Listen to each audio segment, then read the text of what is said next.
We're back in Maine. This is the last night of our trip.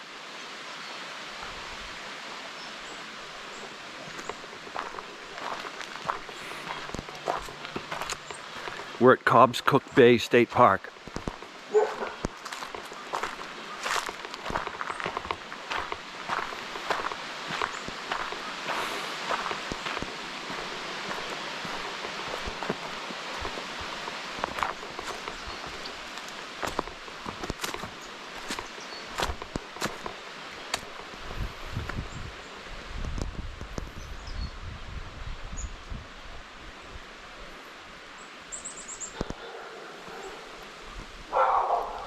Nova Scotia can eat it.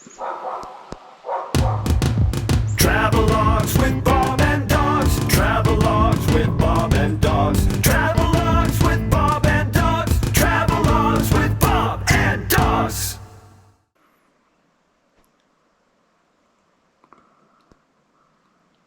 Sunrise.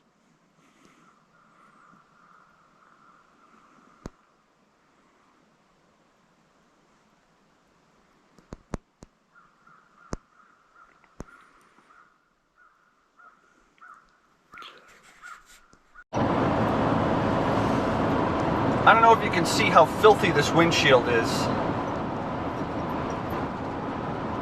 but Nova Scotia has a real bug problem. Every 5 seconds, something's getting smushed onto the windshield. And I tried to wash it off with that brown gas station water when I filled up with fuel, which was often. But that didn't do much, so I gotta figure out some cleaning products to pack with me. This is the final leg. We're on our way home. And Cobb's Cook Bay Campground, State Park actually. And that's when the battery died. We made it home safe and sound. It was a pretty successful trip, I'd say, even though we had no water. But we did that for almost 2 weeks and didn't give up, and it was a good trip. And unless something happens, I'm going to do it again next September, or I'm going to do Cape Breton Island. I'm going to do more of it in smaller sections and take longer to do it. One of the things about the trip is the people are they're awesome. They're so nice. It's just hard to even believe. I have 2 stories for you. I had picked all the red tomatoes out of my garden and brought them with me, but they were all San Marzano tomatoes. It's a sauce tomato. And they don't have a lot of flavor. But I was eating them anyway, because I'm not going to waste them and I'm not going to make sauce without water. So they needed a little salt. So I tried to get those little travel salt and pepper shakers. You know, they come in the pair. And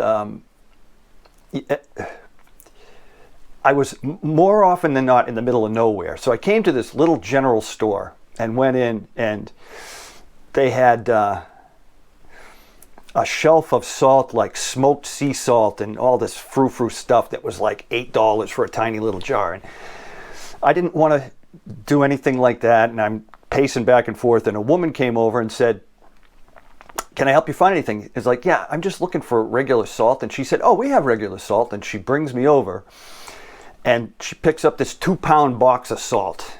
And I said, "You know, I'm in a camper. I don't really need 2 pounds of salt. Do you have those little travel things?" And she says, "Over here, I think." And we went to a shelf and it wasn't there. And the woman who I gather owns the place was behind the deli counter making sandwiches. And she said to the owner, "Do we have those little travel salt things?" It's like, "No, all we have is the big 2-pound box." Well, he's in a camper and he's just trying to find a little small amount of salt. And the owner says, "Okay, get one of those penny candy bags and throw a bunch of little salt packets in it. Just give them to him."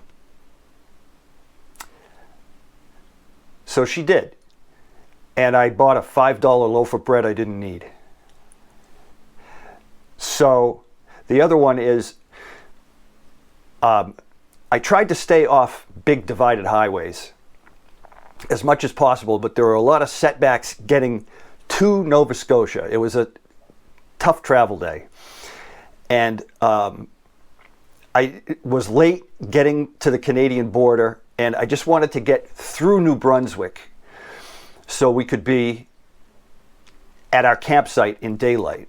So we took Trans-Canada Highway, whatever it was. It was a toll road, and there's a sign up ahead that says, cars, $4, trucks and campers, $5.60. So I'm like, okay, interaction with the government, so I'm going to get all prepared. And I have 6 Canadian dollars in my hand. And